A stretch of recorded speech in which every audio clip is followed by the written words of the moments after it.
काटे, फूल ही फूल जिसने है बांटे, जिसने चुन लिए सारे कांटे।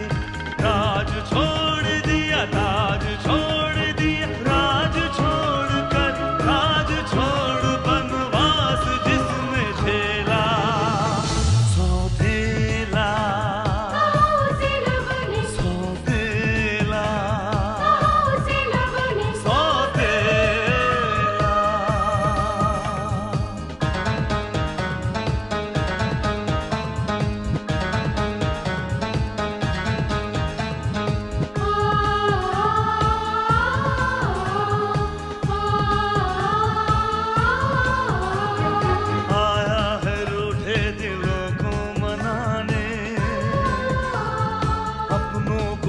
से वो अपना बनाने,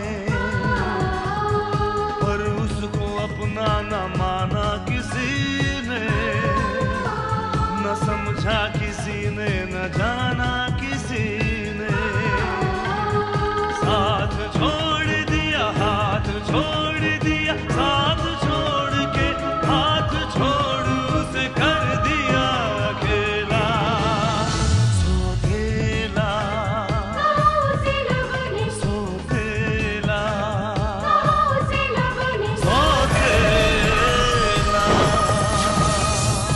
रंजीत, पहले मैं वो बात जानना चाहता हूँ जिसके लिए तुम मुझसे 1 लाख रुपया मांग रहे हो। मैं तुम्हें दरअसल ये बात कभी नहीं बताता, पर क्या करूं, मुझे पैसों की सख्त जरूरत है और किसी ने मुझे धोखा दिया है। किसने दिया? उसने, जो हर कदम पे तुम्हें धोखा दे रही है और आज भी धोखा दे रही है। तुम जानना चाहते हो उसका नाम क्या है? वो और कोई नहीं, कामिनी। कहाँ गए थे तुम? मॉम, वो अपने दोस्त से मिलने गया था। लेकिन तुम्हारे डैड तो बता रहे थे कि तुम ऑफिस से 1 लाख रुपए लेकर गए थे। हाँ मॉम, वो लेके तो गया था। क्या मैं पूछ सकती हूँ इतने रुपयों की जरूरत तुम्हें क्यों पड़ गई बेटा? मॉम, वो मेरे एक दोस्त को चाहिए थे। वो शुभम, मैं अपनी सहेली के पास, सहेली के साथ डॉक्टर के पास गई थी। डॉक्टर के पास गई थी तो मुझे बोल तो सकती थी ना। शुभम, अगर मैं तुम्हें आज बता दी कि मैं डॉक्टर के पास जा रही हूँ तो तुम मुझे वहां कभी नहीं जाने देते। मैंने अबॉर्शन करवा लिया।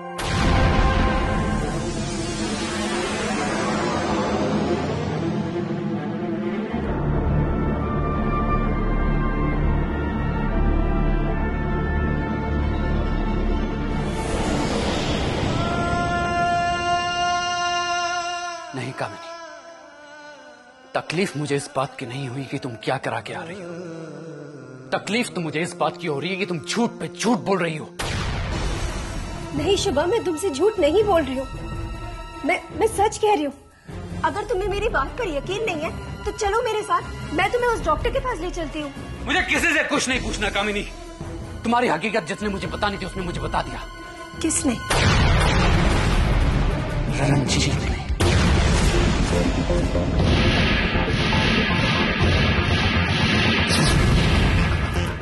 रंजीत?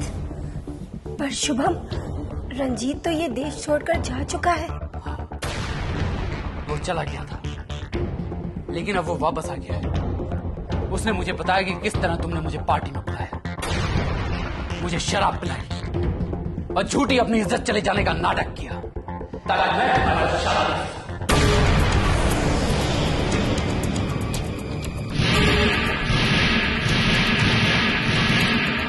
और फिर जब मैंने तुम्हारे साथ शादी कर ली तो इस घर में एंट्री लेने के लिए तुमने ये प्रेगनेंसी का झूठा नाटक किया और इन सब झूठ को छुपाने के लिए अब एक नया और झूठ, तुमने अबॉर्शन करा लिया। जबकि सच तो ये है कामिनी, तुम कभी प्रेग्नेंट थी ही नहीं। बोलो कामिनी, क्यों किया ये सब कुछ तुमने मेरे साथ? हा? क्या कमी रह गई थी मेरे प्यार में? बोलो। नहीं शुभम, तुम्हारे प्यार में कोई कमी नहीं रह गई थी। कमी तो मुझ में है और सारी गलती मेरी है। मैंने तुमसे इतना झूठ बोला, ये सब ड्रामा किया, सारी गलती मेरी है। लेकिन शुभम, तुम कम से कम ये तो मान लो कि ये सब कुछ मैंने सिर्फ तुम्हें पाने के लिए किया। बस कामिनी, कैसे विश्वास करूं तुम्हारी इन बातों का? हो सकता है एक नया झूठ बोल रही हो तुम फिर मुझे धोखा दोगी, इसलिए मैं तुम्हें कभी माफ नहीं करूंगा। नहीं शुभम, कभी माफ नहीं करूंगा कामिनी। तुम चलो मेरे साथ। शुभम, ये क्या कर रहे हो तुम? मॉम, इसने मेरे प्यार और मेरे विश्वास के साथ धोखा किया है। आज के बाद ये मेरे साथ इस घर में कभी नहीं रहेगी। शुभम, कभी नहीं मॉम, कभी नहीं। शुभम,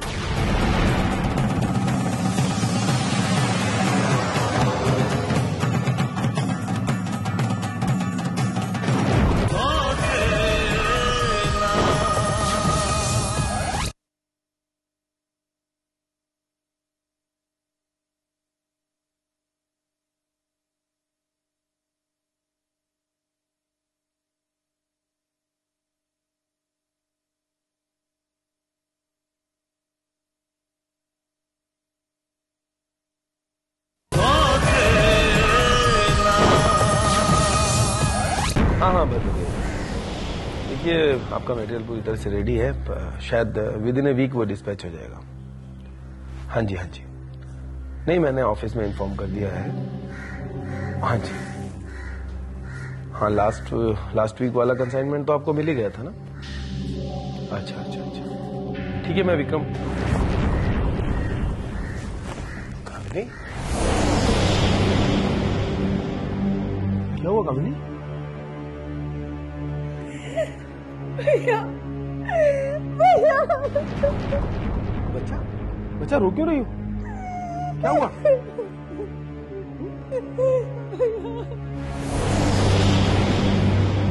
कामिनी, भाभी, क्या हुआ? तो रो क्यों रही है? शुभम ने कुछ कहा क्या?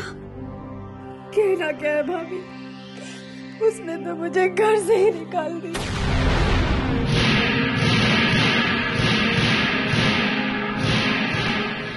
घर से निकाल दिया? क्यों? ऐसी क्या बात हो गई? वो रंजीत है ना भाभी, वो शुभम से मिला था और उसने शुभम को सब कुछ बता दिया।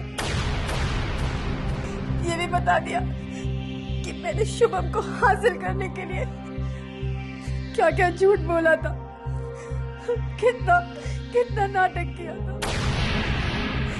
और उसने उसे ये भी बता दिया भाभी कि मैं प्रेग्नेंट नहीं हूँ और मैंने सिर्फ प्रेगनेंसी का नाटक किया था।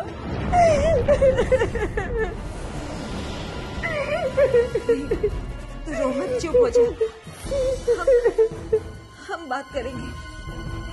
नहीं सुमन, अब इस बारे में शुभम से कोई बात नहीं करें।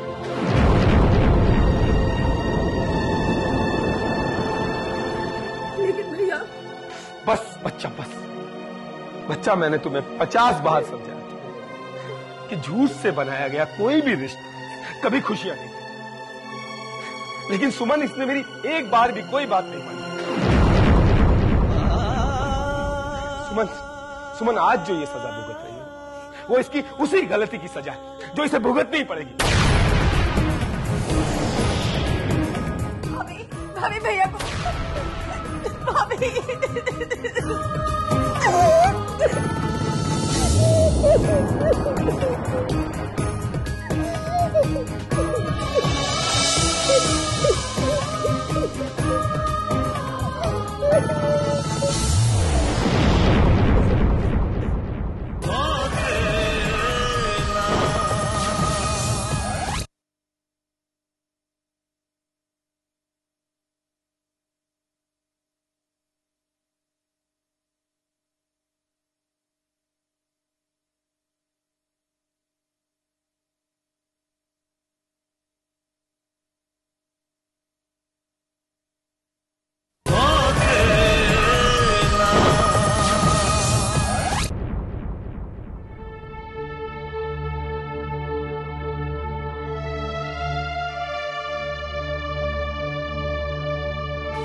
एक बात कहूं? हाँ कहो। हमारी स्नेहा के साथ जो होना था वो हो गया, लेकिन उस आकाश को देखती हूँ तो बहुत तरस आता है उस पर। बेचारा बेगुनाह होने के बावजूद अपने पिता के गुनाह की सजा भुगत रहा है। हाँ, ये बात तो सही है, पर आकाश ने देवराज का घर छोड़कर बहुत अच्छा किया शकुंतला, क्योंकि अगर वो वहां रहता तो बुरा काम ना करते हुए बुराइयों में शामिल रहता वो।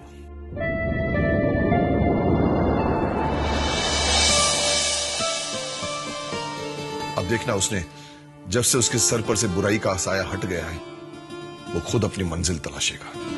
नमस्ते आंटी। नमस्ते। आकाश, आओ बेटा। अभी हम तुम्हारी ही बातें कर रहे थे। आंटी, मेरी जिंदगी में अब ऐसा है ही क्या जो आप मेरे बारे में बात कर रहे थे? तुम ऐसी बातें क्यों करते हो? तुम्हारे आगे पूरी जिंदगी पड़ी है। मेरी जिंदगी बेमकसद है आंटी, और बेमकसद जिंदगी उस नाव की तरह होती है जो समंदर में डोलती रहती है, उसकी कोई मंजिल नहीं होती। तुम ऐसी मायूसी की बातें क्यों करते हो? करना तो मैं भी नहीं चाहता, पर हालात ने ही मुझे ऐसे मोड़ पे लाके खड़ा कर दिया। आकाश, वो इंसान कभी नाकाम नहीं होता जो अपनी नाकामियों से सीखता है। इसलिए मेरी तुम्हें एक सलाह है कि पुरानी जिंदगी के बारे में सोचना छोड़कर आने वाली जिंदगी के बारे में सोचना शुरू करो। नहीं अंकल, मैंने तो सोचना ही बंद कर दिया था, पर अब जिंदगी ने मुझे ऐसा मौका दिया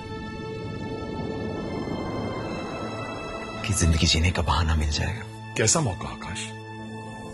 अंकल, मैंने यूके के डॉक्टर के पास स्नेहा की सारी रिपोर्ट्स भेजी थी और उन्होंने बोला कि इलाज हो सकता है।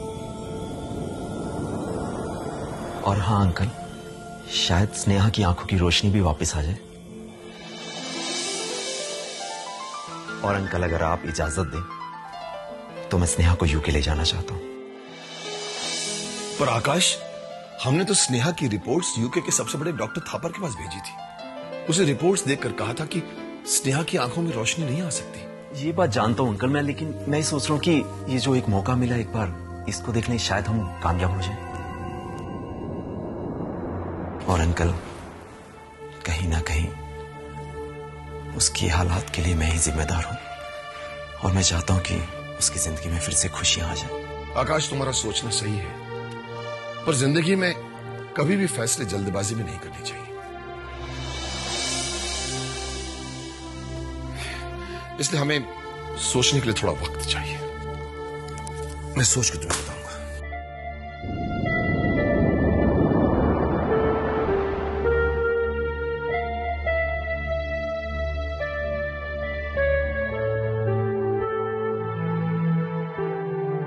तुम घबराना मत बेटा, मैं बात करूंगी।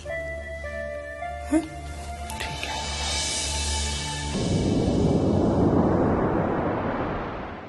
स्नेहा जी, स्नेहा जी, स्नेहा जी, आकाश जी आए हैं। आकाश? क्यों? वो आपके बारे में बाबूजी से बात कर रहे हैं। मेरे बारे में क्या बात कर रहा है आकाश डैड से? स्नेहा जी, वो कह रहे हैं कि आपका इलाज हो सकता है और इसलिए वो आपको विदेश लेकर जाना चाहते हैं। पर गौरी, डैड मुझे आकाश के साथ विदेश जाने की इजाजत दे देंगे क्या इलाज के लिए? वो तो नहीं पता स्नेहा जी, लेकिन अगर आकाश जी आपका इलाज करवाना चाहते हैं तो बाबूजी को मना नहीं करना चाहिए।